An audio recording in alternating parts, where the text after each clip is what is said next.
Salut tout le monde, c'est Actors et aujourd'hui on se retrouve pour une nouvelle vidéo de la conquête du prestige en recherche et destruction sur la map Résistance armée d'un MSR. Et aujourd'hui c'est une vidéo un peu spéciale car ça fait un peu plus de 3 semaines que j'ai pas fait de vidéo de la série La conquête du prestige, tout simplement vu que j'étais parti en vacances, comme vous le savez bien. Et aussi parce que j'ai envie de faire passer cette vidéo sur une chaîne communautaire, donc un peu pour me faire connaître d'un peu plus de monde tout simplement. Et donc cette vidéo là je vais la commenter assez différemment car je vais évoquer tout simplement un sujet sur Call of Duty. Et aussi je vais présenter ma chaîne notamment pour les nouveaux abonnés qui sont arrivés pendant que j'étais en vacances. Alors moi je suis un vidéo testeur, je fais beaucoup de vidéos découvertes aussi, beaucoup de vidéos détente sur des jeux variés, je suis vraiment pas spécialisé du tout Call of Duty. Alors vous allez me dire pourquoi faire une vidéo Call of Duty dans ce cas là, tout simplement parce que la série que je fais sur Call of Duty, c'est pas une série pour vous montrer que je suis fort, bien au contraire. Si vous voulez voir quelqu'un de fort, il y a toujours quelqu'un de plus fort que soi, hein. Vous trouverez beaucoup mieux ailleurs, hein, ça je peux vous le garantir. Moi c'est juste que j'ai fait une série pour montrer l'évolution que j'ai eue tout au long de mes prestiges, en partant du prestige 0 jusqu'au prestige 10, vu qu'après il y a eu des rajouts de prestige, mais j'avais pas envie de les faire, hein. Je m'étais fixé comme base d'aller jusqu'au prestige 10. Et puis voilà, le but de la série c'est vraiment de montrer l'évolution que j'ai eue du prestige 0 jusqu'au prestige 10. Alors on va commencer, le sujet que je vous ai préparé tout simplement c'est l'évolution des snipers sur Call of Duty. Alors l'évolution des snipers bien sûr ça a eu un départ et ça a vraiment commencé sur le multijoueur de Code 4, hein, vu que Code 4 ça a été le premier multijoueur, c'était un multijoueur qui a révolutionné quand même pas mal les FPS, hein. Comme tout le monde le sait, tout le monde connaît un Call of Duty.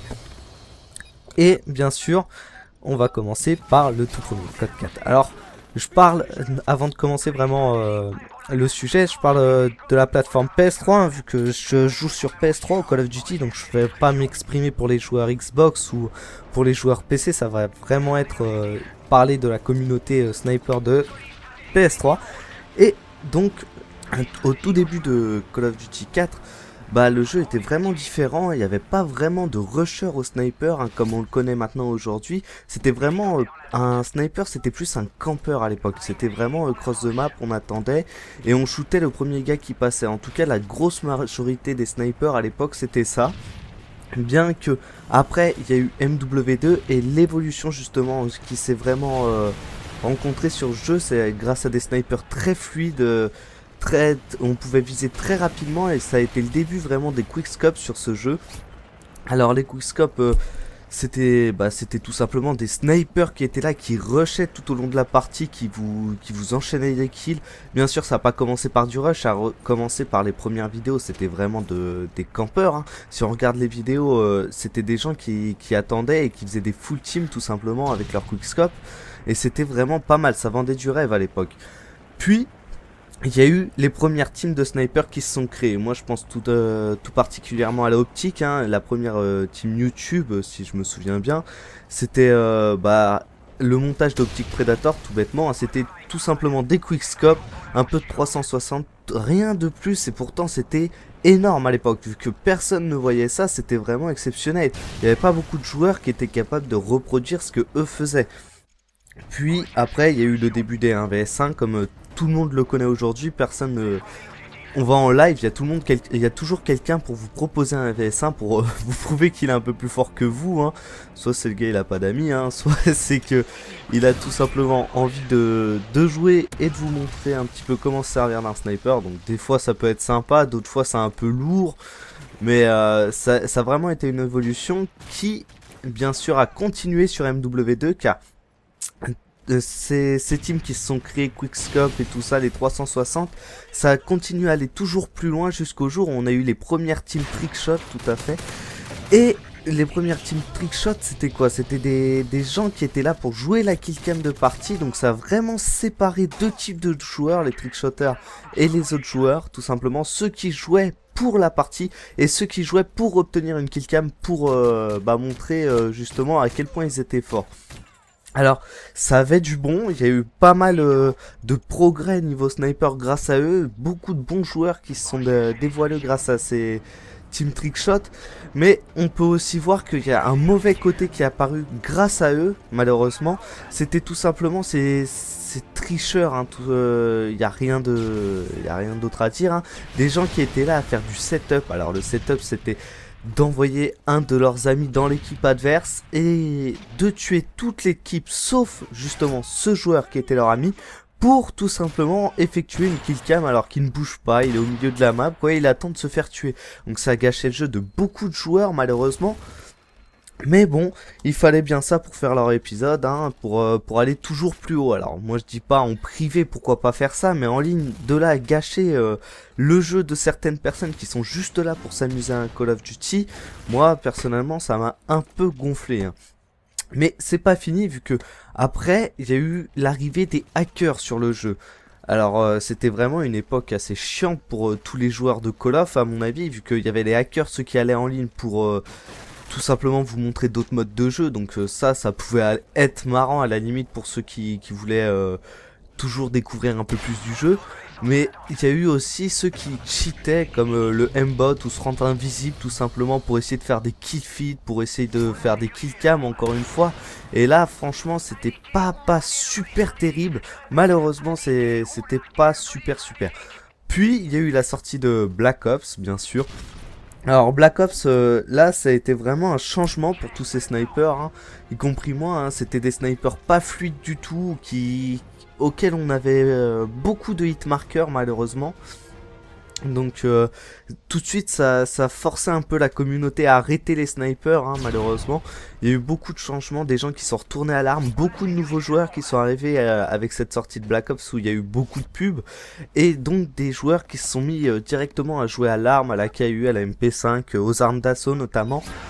Et ensuite, il y a eu la sortie de MW3. Et MW3, ça a été un peu cette rencontre avec tous ces anciens joueurs qui jouaient beaucoup au sniper et les nouveaux qui jouaient beaucoup à l'arme, tout simplement à l'arme. Donc ça crée un mélange qui est pas agréable du tout. Tout simplement, les gens recherchent de plus en plus la facilité.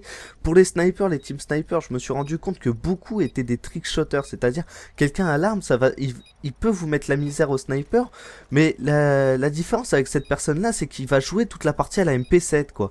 C'est un bonhomme il sait jouer, mais il va rechercher la facilité vu qu'il en a marre tout simplement de jouer contre des joueurs qui jouent à l'arme. Et les joueurs qui jouent à l'arme, eux, s'en foutent complètement. Ils sont même capables de vous insulter. Enfin bref, c'est un jeu où j'ai remarqué notamment, avec l'évolution des snipers, il y a eu l'évolution de la rage dans le jeu. C'est-à-dire que au début, sur Code 4, il y avait des campeurs et pourtant ça faisait pas rager tant que ça, quoi. On tapait une petite colère de temps en temps, mais pas plus que ça. Alors que maintenant, sur MW3, quand on voit l'évolution, un gars qui joue au sniper, il va vous trouver nul à tout point de jeu. C'est-à-dire, si vous jouez en pistolet mitrailleur, il va dire que vous êtes un noob. Bon, c'est vrai que les pistolets mitrailleurs, c'est beaucoup plus pour les rushers, mais c'est pas pour autant qu'il est nul, le joueur qui joue à ça. Ensuite, on a un gars qui va jouer à l'arme d'assaut. Il sera pas mieux que le gars qui joue au sniper. Puis, on a le gars qui veut jouer au sniper contre l'autre sniper, et s'il va viser, c'est un nul. S'il utilise un sniper avec une grande cadence de tir, il est nul. Alors, moi, c'est pour ça m'a un peu saoulé, quoi, tous ces trickshotters, toutes ces grosses teams, quoi, qui sont là... et qui vous disent tout le temps que vous êtes nul dans un jeu, même si vous faites un gros score.